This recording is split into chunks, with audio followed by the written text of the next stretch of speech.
Bismillahirrahmanirrahim. Assalamualaikum warahmatullahi wabarakatuh. Salam sehat penuh berkah untuk kita semua. Yang terhormat Bapak Dr. Adi Mansa selaku dosen mata kuliah Al-Islam dan Kemuhammadiyaan. Yang saya hormati rekan-rekan seperjuangan, ada Mas Yusuf, Mas Napis, Mas Kriswandi, Mas Amin, Mas Handaru, Mas Sandi Naim, Mas Reza, dan Mbak Amni. Dalam kesempatan ini, kita akan belajar bersama tentang epistemologi Bayani, Burhani, dan Irfani. Izinkan saya, Idam Fajar Hertian, untuk mempresentasikan topik epistemologi Bayani, Burhani, dan Irfani. Sedikit mengulang terkait apa itu epistemologi. Epistemologi berasal dari kata episteme yang berarti pengetahuan dan logos yang berarti ilmu. Epistemologi adalah cabang filsafat yang mempelajari tentang teori pengetahuan. Epistemologi menyelidiki bagaimana kita memperoleh pengetahuan, apa yang bisa dianggap sebagai pengetahuan, dan apa batasan-batasan pengetahuan. Secara umum kita mengenal dua macam epistemologi, yaitu epistemologi Barat dan epistemologi Islam. Epistemologi Barat menganggap sumber kebenaran atau otoritas untuk menentukan suatu kebenaran atau ilmu ada dalam manusia itu sendiri, sehingga mereka menggunakan rasional, yaitu pemikiran, pertimbangan logis, dan akal sehat dalam menentukan kebenaran atau ilmu pengetahuan. Kemudian mereka juga menggunakan bukti empiris, bukti yang hanya bisa didengar, dirasa, dan dilihat oleh indrawi atau panca indera dalam menentukan ilmu pengetahuan. Kemudian, dalam epistemologi Islam, sumber utama dan paling utama dalam menentukan kebenaran atau ilmu pengetahuan adalah wahyu dan nas, yaitu Al-Quran dan hadis, atau dalam epistemologi Islam disebut bayani. Sedangkan yang kedua adalah penggunaan rasional atau bukti empiris yang seperti dalam epistemologi Barat, atau dikenal pendekatan burhani. Kemudian satu lagi adalah penggunaan intuisi, perasaan, dan kebijaksanaan, atau yang biasa disebut dengan metode Irfani dalam epistemologi Islam. Istilah Bayani, Burhani, dan Irfani dipopulerkan oleh Muhammad Abid Al-Jabiri. Dalam karyanya, Al-Jabiri itu menyimpulkan bagaimana Islam didekati dan dipahami oleh para pemeluknya dengan pendekatan Bayani, Burhani, dan Irfani. Kemudian, di tahun 2000, Perserikatan Muhammadiyah dalam Munas ke-24 dan ke-25 menegaskan pendekatan Bayani, Burhani, dan Irfani sebagai manhaj atau pendekatan dalam tajdid dan spirit dalam tarjih. Pada tahun yang sama, ketika pendekatan itu ditegaskan kembali sebagai cara berpikir Islami dalam pedoman hidup Islami warga Muhammadiyah yang ditetapkan pada Muktamar ke-44 di Jakarta. Selanjutnya kita akan belajar bersama tentang apa itu konsep Bayani, Burhani, dan Irfani. Yang pertama, konsep Bayani. Bayani berasal dari bahasa Arab, yaitu bayan, yang berarti penjelasan, keterangan, atau kejelasan. Secara terminologis dalam konteks epistemologi Islam, Bayani merujuk pada metode pemahaman dan penafsiran yang didasarkan pada teks-teks otoritatif atau nas, yaitu Al-Quran, dan sunnah atau hadis. Dalam Quran surat An-Nisa 59, apabila kalian berselisih pada suatu perkara, maka kembalikanlah perkara tersebut kepada Allah, yaitu Al-Quran, dan Rasul-Nya, yaitu hadis, jika kalian benar-benar beriman kepada Allah dan hari akhir.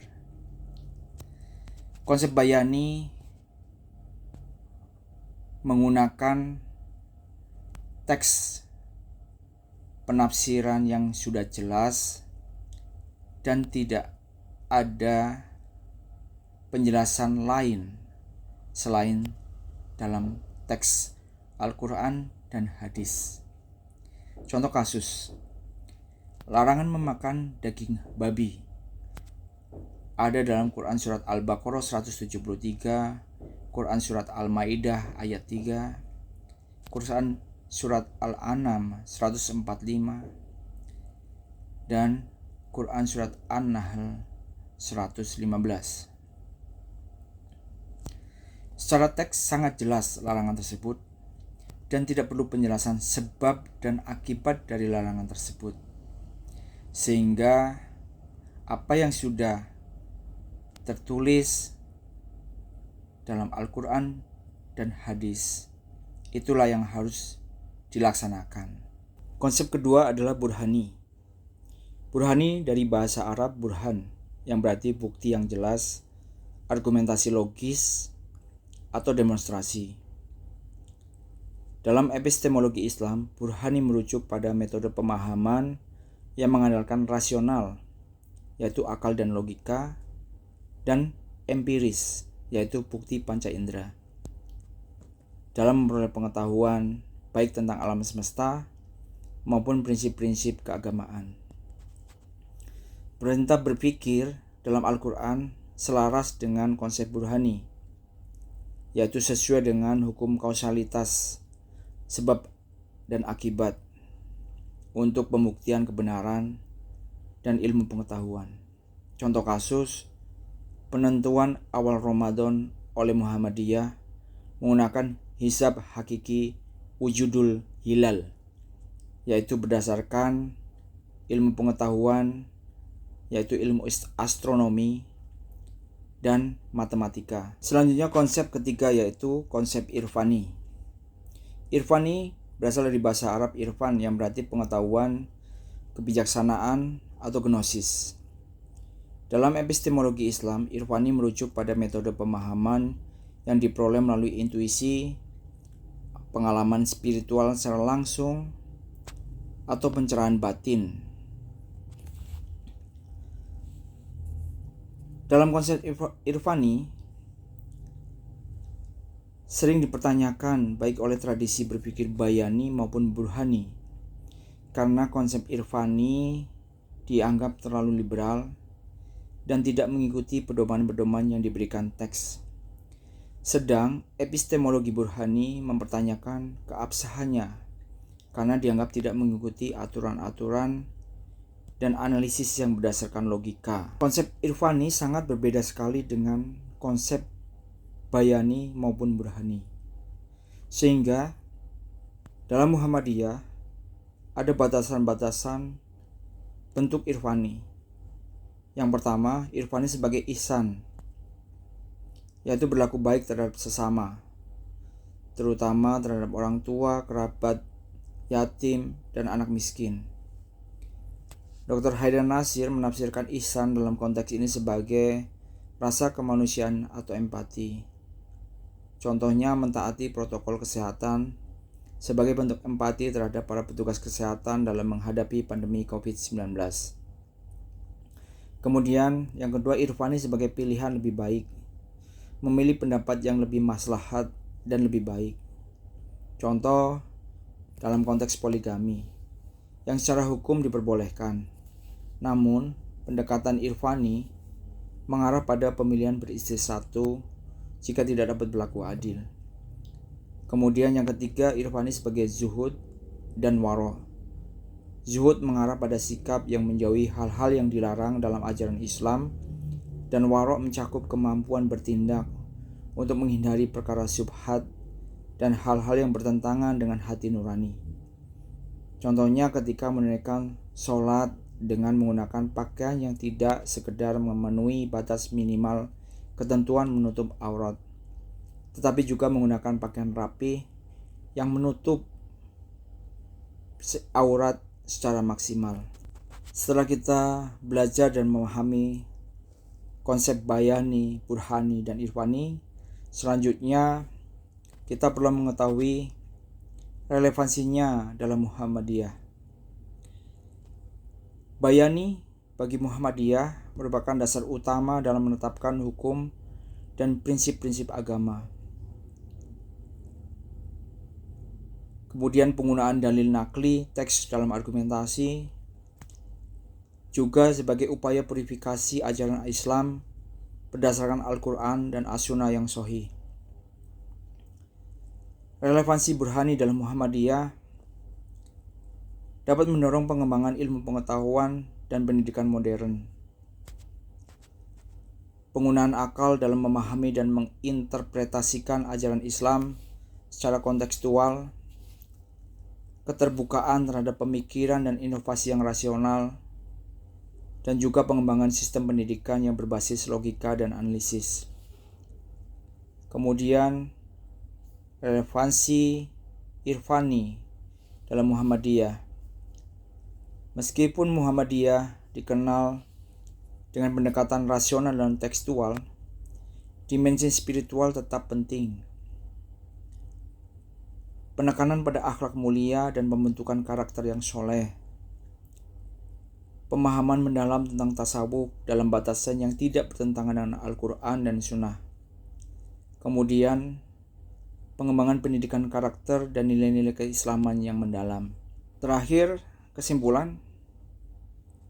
1. Konsep bayani, burhani, dan irfani merupakan 3 pendekatan epistemologi utama yang berkembang dalam tradisi pemikiran Islam.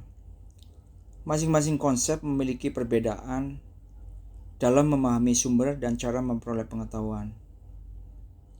Yang kedua, ketiga epistemologi Islam ini memang secara nampak memiliki basis dan karakter yang berbeda. Pengetahuan bayani didasarkan pada teks, burhani pada rasio, dan irfani pada intuisi. Yang ketiga, dalam manhaj tarjih Muhammadiyah, penggunaan ketiga pendekatan tersebut tidak dilakukan secara alternatif, di mana satu dan apabila tidak dimungkinkan diambil yang lain. Pendekatan tersebut digunakan secara sirkular, yaitu digunakan bersama-sama apabila diperlukan. Demikian presentasi terkait epistemologi, bayani, burhani, dan irfani. Semoga dapat memberikan manfaat bagi kita semua, dan mohon maaf atas segala kekurangan, kesalahan, dan kekhilafan. Terima kasih. Wassalamualaikum warahmatullahi wabarakatuh.